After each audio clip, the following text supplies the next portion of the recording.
Hey, how's it going, guys? iKmRni here, and today I'm coming back with another PlayStation 5 related video. Before we get straight into the guys, click the like button and click the subscribe button if you're new to this channel. So we're going to be talking about a potential rumor slash the PlayStation 5's hidden secret, and that involves the console design and what that means for backwards compatibility.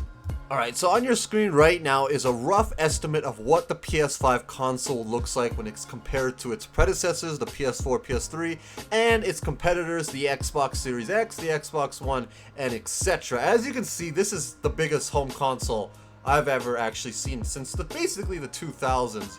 You could compare it to a 90 size console.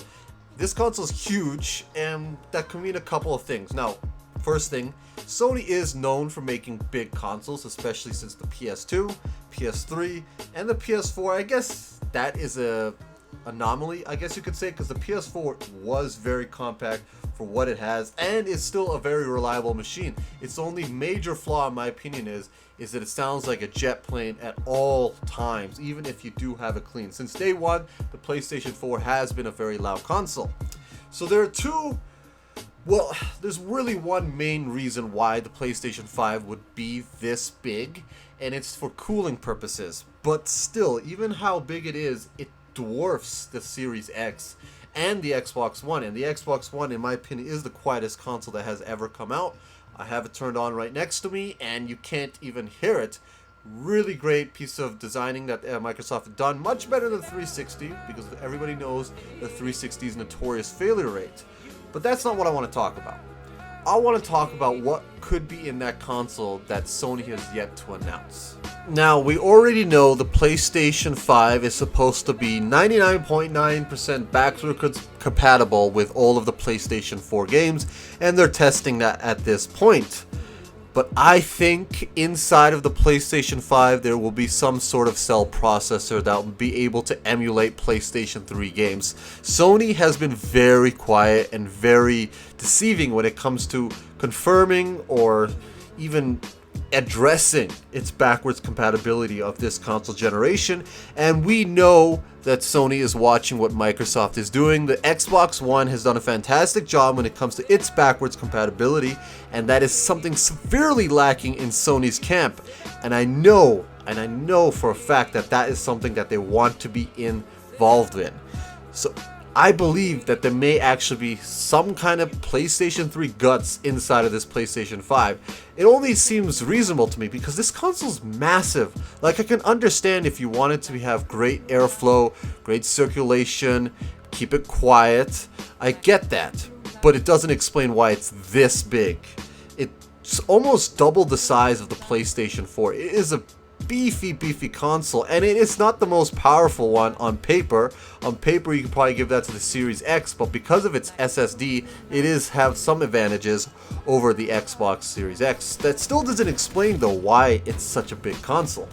So if you guys are unaware of why this is a big deal and why it's so difficult for PS3 games to be backwards compatibility, Sony decided to put a lot of R&D into its cell processor, which is what the main reasons why it made the PlayStation 3 so expensive and so difficult for third-party developers to actually make games for it. For example, like Call of Duty, for instance, Black Ops, where it ran smoother on the 360 and the FAMAS or certain guns shot at a different fire rate over on the PlayStation 3 compared to, it's because developers had a difficult time developing for the PlayStation 3 console. But of course, the first party studios, people that understood the console, people that have all of the resources and all of the skills going towards Sony's PlayStation 3, they were able to take advantage of this, and it definitely worked in the long term, because towards the end of that console generation, you could clearly see why PS3 games were superior, and that's eventually what happened when PS3 surpassed the 360 in sales.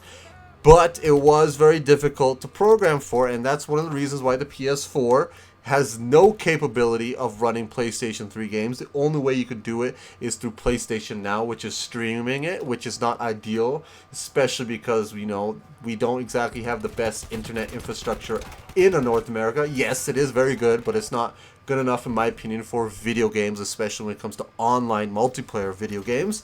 So it would be feasible, or would make sense, why Sony would want to put some sort of copy, I'm not saying write out the exact same cell processor as the PS3 in this, but if you wanted to have an unlimited library of games, and if that's what something Sony wanted to tote, that would be a way to do it. But that's just me talking. That's just rumor mill. Let me know what you guys think about this rumor. I just wanted to discuss this with you guys because it seems feasible to me, and it's definitely something that I think would help sell the console, and definitely what something Sony is lacking, because they are very much behind when it comes to backwards compatibility. When the PlayStation 4 came out and was announced, Gaikai was all of the rave, but they haven't really done anything with that. PlayStation Now is nowhere near as big as Xbox Game Pass.